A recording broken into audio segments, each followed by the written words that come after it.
I'm an addict. There, I've said it.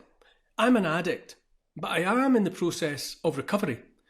My addiction has been to the version of reality, by which I mean the way the world is made to seem, the way we're told that it just is and has to be, that the pushers got me hooked on even before I knew it.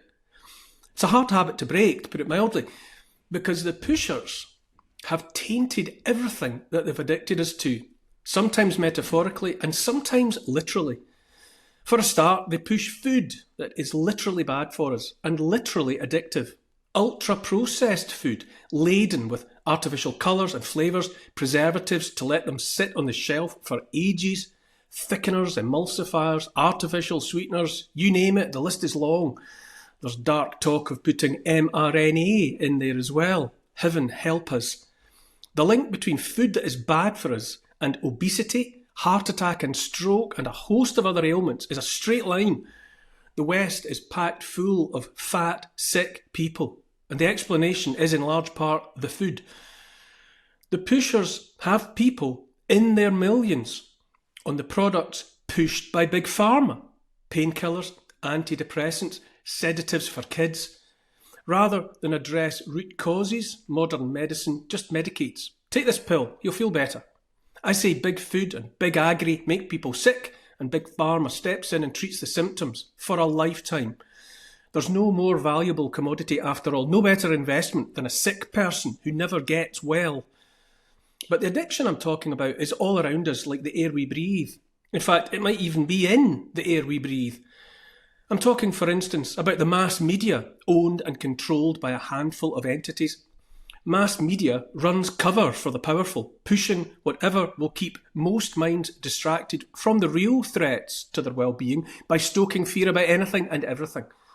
Putin bad, Zelensky good, climate crisis, that kind of thing. I'm talking about your so-called sacred vote in elections, that fabled right to walk into a room every few years and pick a card from a rigged deck. I could go into detail, but suffice to say, whatever cards are fanned out and offered to you, pick a card, any card, every one of them is marked. We're addicted to politicians' promises. Round and round it goes. A government gets into power on false promises, breaks its word, and what is pushed at us next? Another bunch of politicians, of a different colour, promising all will be well if we just vote for them this time. We understand your anger, they say. We want the same things as you, they say. And if you vote for us, you can have them. Also true to say is, if voting changed anything, they'd make it illegal. Another line that's true is, why trust one drug and not another? We're living in a time of what feels like pretty significant social change, and it makes us question things that we've even taken for granted for decades. And one of those at the moment that people are wondering about is actually money. Is the money in your bank account safe? Should you be investing elsewhere? Are we looking at a potential global crash? What will it mean for your savings? Is there a way that you could be using your money that might be outside of government control even? Well, TallyMoney is potentially one solution. So I'm delighted to say that I'm joined today by the CEO and founder of TallyMoney, Cameron Parry. What is TallyMoney? Well, at TallyMoney, you basically get gold you can spend. So we give people an individual account in their name, everyday account. They get a sort code, an account number. They use that account just like they would pounds from their bank, but it's milligrams of gold that we brand as Tally. Okay. Why would you do that, though? What is the benefit to the customer instead of just having a normal pound sterling account?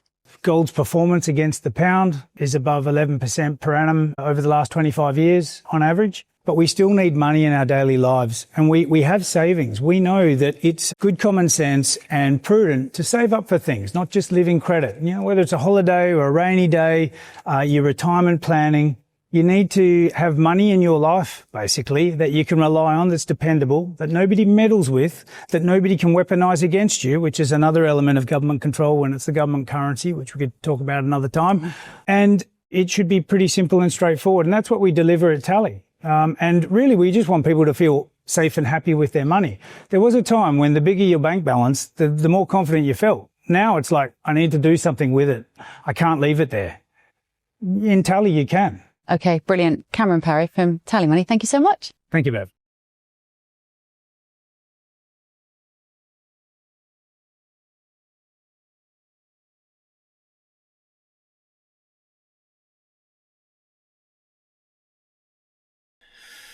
Whatever you choose, it's designed to alter your mood in a way that suits the powers that ought not to be. It's not illegal to vote, not yet anyway, but it doesn't need to be. It's much worse than that, because voting is already meaningless. The lever you get to push or pull isn't attached to anything. As Henry Ford said about his cars, you can have any colour you want, as long as it's black. And yet the queues still form at the polling stations and people go through the motions, putting crosses in boxes as if it mattered. This is addiction, pure and simple. I'm still not happy, we think. Maybe I'll be happy if I just take more politics, different politics, a stronger hit. We're addicted to authority, helplessly entrusting entities that are in service not to us but to the powerful.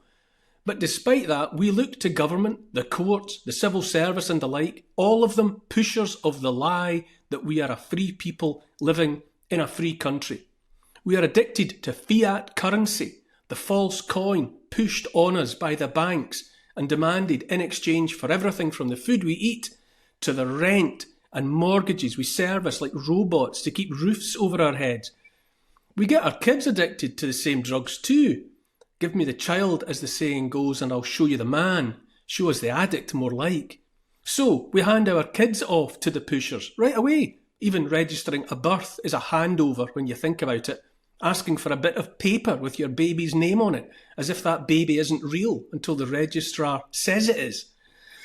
But we put them in nursery school, primary school, secondary school, where they have the same stuff pushed on them that we did. They get the version of events and the way to think that is sanctioned by the state. By the time they leave school, half of them are thinking about going to university, where they can mainline even more. Harder drugs, you might say. The tragedy is that the things our pushers have made us addicted to are also cut, as the pushers say, adulterated and tainted, so that they are even more toxic. Pushers of heroin and cocaine take the drug itself, as we all know, and make whatever quantity go further by cutting it, which is to say mixing it and diluting it with anything from baking soda to washing powder, anything to make it seem like more. Important to note that while the drug itself might be dangerous enough in its pure form, it's the rubbish they cut it with that kills you. It's not the nicotine that's addictive, it's the tar. And this is exactly what is done to everything around us, so that the so-called news is adulterated by the mass media with, let's say, ideology. A little bit of information bulked out with the way we're supposed to think about it.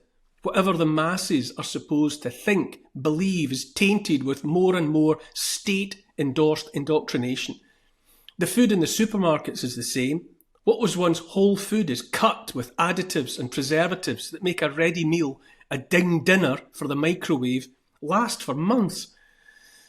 That makes a loaf of bread remain edible, if that's even the right word, for weeks.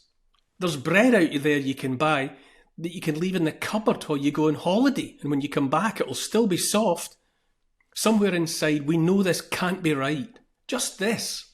We know that processed food that seems to last forever can't be good for us.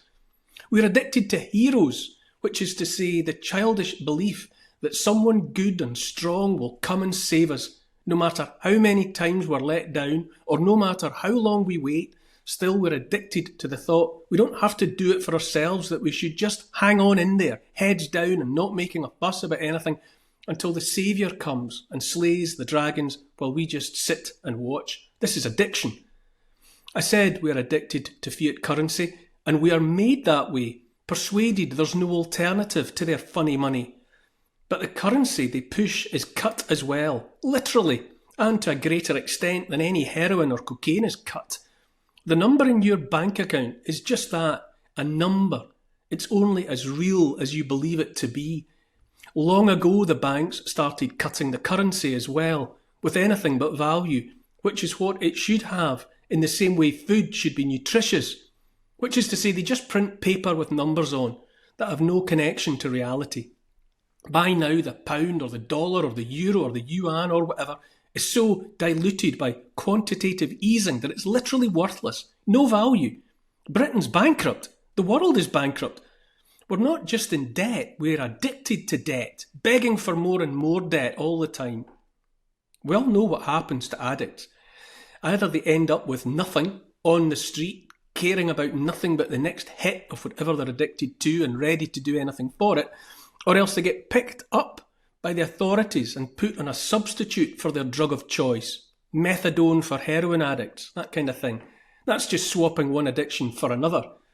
Addicts on methadone are still helplessly dependent on something the authorities are prepared to give them in measured doses while they watch them take it and hand back the little cup.